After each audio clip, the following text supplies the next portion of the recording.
en train de partir de l'Égypte, qui vont se retrouver dans un endroit qu'on appelle Rephidim. Et c'est à cet endroit-là que Israël va connaître ce qu'on appelle sa première guerre, le premier combat. Continue. Alors, Moïse dit à Josué, Moïse va dire à Josué face à Amalek, choisis-nous des hommes, sors et combat. Amalek demain ne tiendra sur le sommet de la colline la verge de Dieu dans sa main. Moïse plutôt. Josué fit ce que lui avait dit Moïse pour combattre Amalek pour combattre Amalek. Et Moïse, Aaron et Hur montèrent au sommet de la colline. Alors Moïse éleva sa main. Israël était le plus fort, et lorsqu'il baissait sa main, Amalek était le plus fort. La Bible dit que lorsque Moïse levait ses mains, il y avait Joseph qui était en bas dans la vallée. Parce que dans le monde spirituel, il y a ce qu'on appelle la vallée et il y a la montagne. Dans la vallée, là, c'est là-bas que la guerre se passe. Et sur la montagne, c'est là-bas on crie à Dieu. Et pendant que Moïse était en train de crier à Dieu, il y avait son fils spirituel et toute l'armée d'Israël qui était en bas. Ils n'étaient pas avec Moïse en haut là-bas. Ils étaient en bas là-bas. Ils étaient en train de combattre. Continue. Les mains de Moïse étaient fatiguées. Oui. Il prit une pierre qu'il plaçait sous lui et il s'assit dessus. Aaron et Hur soutenaient ses mains, l'un d'un côté, l'autre de l'autre, et ses mains restaient fermes jusqu'au coucher du soleil. Et Josué vainquit Amalek et son peuple au tranchant de l'épée. L'Éternel dit à Moïse, écris cela dans le livre pour que le souvenir s'en conserve. Alléluia. Vous voyez, moi je feuillette beaucoup la Bible et puis je me pose beaucoup de questions. Depuis la Genèse jusqu'à cette portion de l'Écriture, c'est la seule fois que Dieu va se révéler à son serviteur pour dire, ce combat que vous avez vaincu là, il faut écrire ça. Il faut noter ça dans le livre des souvenirs.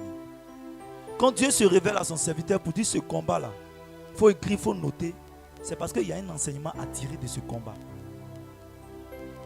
C'est parce qu'il y a quelque chose d'important pour que le peuple d'Israël puisse se souvenir de ce qui se passait. Et comment Israël a pu vaincre Amalek. Parce que certainement dans ta vie, il y a des Amalek qui vont se lever. Que ce soit dans ton foyer, que ce soit dans tes entreprises, dans ton commerce, que ce soit dans ta relation avec Dieu, que ce soit dans la vie de tes enfants, il y a forcément des Amalek qui à un moment donné vont se lever pour t'empêcher de traverser le désert et atteindre Canaan, la terre promise.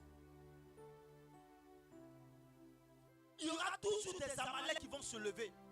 Et ces Amalek, ce sont des démons. Ce sont des esprits. Ce sont des personnes animées d'un esprit mauvais qui se lèveront contre toi et contre ta destinée. J'appelle ça les tueurs de destinée. Mais je prie en ce soir, en ce jour, que tout tueur de destinée qui s'est levé contre ton foyer tombe et meurt au nom de Jésus. Ton amen n'a même bête même. Vous savez, amen, je le dis, ça veut dire qu'il en soit ainsi. Ça veut dire que ce que tu dis là, homme de Dieu, que cela se réalise dans ma vie. Tout Amalek qui se lève contre la destinée de tes enfants en ce jour tombe au nom de Jésus. Face à Amalek, Israël va adopter une attitude pour pouvoir triompher de Amalek. Et je me suis arrêté sur ce que Moïse a eu à dire. La Bible dit que Moïse va appeler son enfant Josué. Et il va dire à Josué, pendant que moi je serai dans le spirituel, pendant que moi je serai dans le domaine spirituel du combat, je veux que toi, mon fils, Josué, tu sois dans le domaine physique du combat. Raison pour laquelle j'ai appelé ce thème les 2 dimensions à prendre en compte dans le combat spirituel. Je suis venu dire à un enfant de Dieu en ce matin, en ce jour,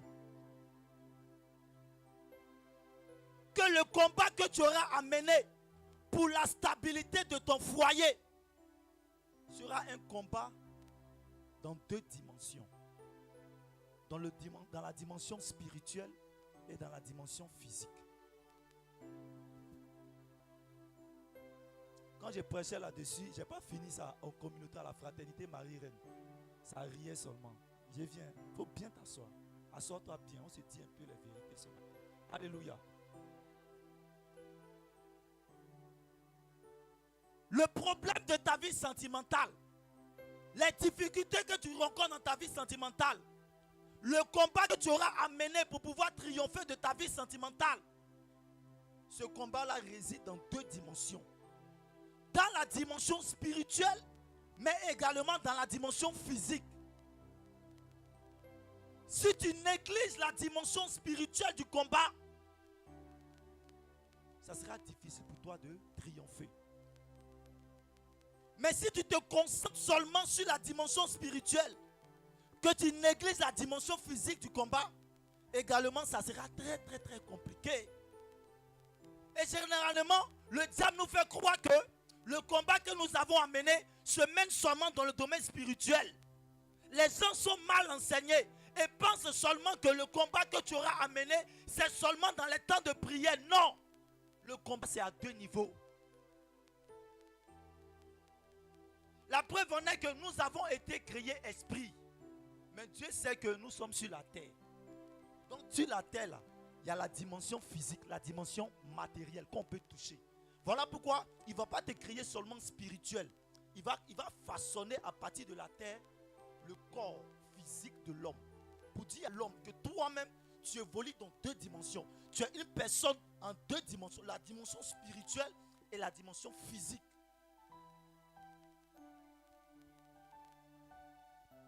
Alléluia. Si tu veux pouvoir triompher dans ta vie de prière, dans ta relation avec Dieu, sache que le combat se mène dans 2 dimensions. Pas seulement dans la dimension spirituelle, pas seulement dans la dimension physique, mais dans les 2 dimensions, parce que les 2 dimensions font quoi? Se complètent, sont complémentaires.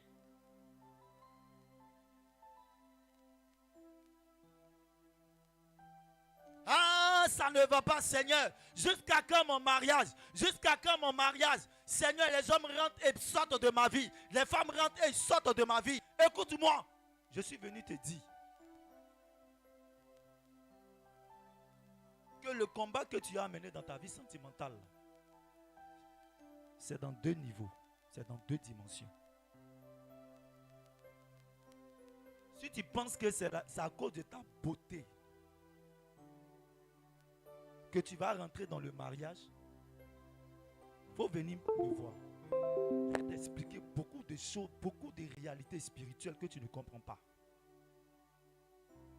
Pas plus tard que la semaine, j'ai entendu un témoignage où la dame disait que, vous voyez la dame, elle est jeune. Elle a des enfants, mais quand il la regarde même, on ne dira pas qu'elle a un enfant.